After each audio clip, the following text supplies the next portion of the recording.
बच्चों, तुम क्या सोचते हो, कौन ज्यादा मजबूत है, मैं या हम?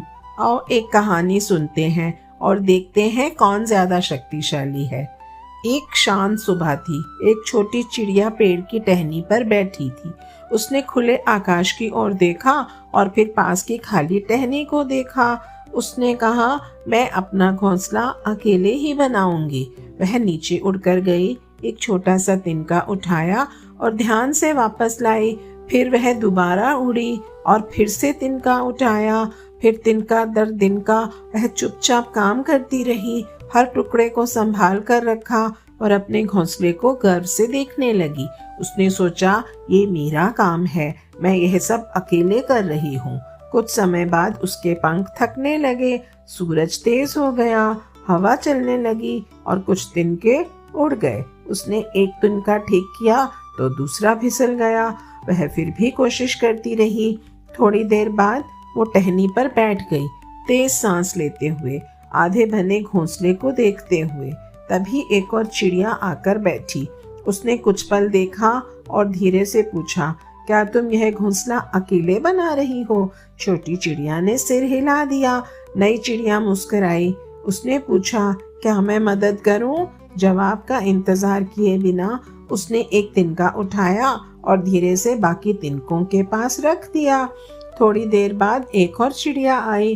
वह मुलायम घास लाई। फिर एक और आई, मजबूत तिनका लेकर। एक एक करके और भी चिड़िया आती गईं। किसी ने आदेश नहीं दिए, किसी ने बहस नहीं की, बस सब मदद करते रहे। कुछ चिड़िया तिनका लाईं, कुछ ने उन्हें जमाया, कुछ ने थोड़ा आराम किया और धीमे से गाने लगी। घोंसला तेजी से बनने लगा।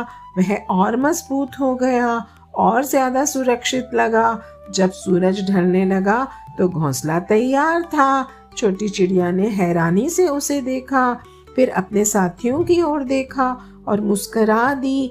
वे सब थोड़ी देर शांत बैठे रहे। कोई जल्दी नहीं, कोई शोर नहीं, सिर्फ साथ होने की एक मीठी शांति थी। छोटी चिड़िया ने महसूस किया, मदद लेना भी एक तरह की ताकत है और साथ देना दिल को हल्का कर देता है।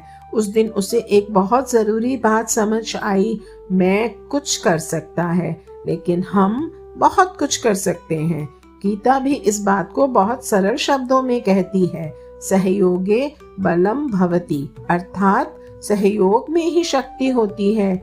चिड़िया ने कुछ समझाया नहीं, उन्होंने कोई भाषण नहीं दिया। वे बस साथ बैठी और शाम के आकाश को देखती रही। जब छोटे छोटे काम मिलकर किए जाते हैं तो उनसे बड़ी खुशियां मिलती हैं, और वही खुशियां चुपचाप हमारे सवाल का जवाब दे देती हैं। तो बच्चों, कौन ज्यादा मजबूत है, मैं या हम? जॉय ऑफ गीता हमें हम की खुशी समझाता है।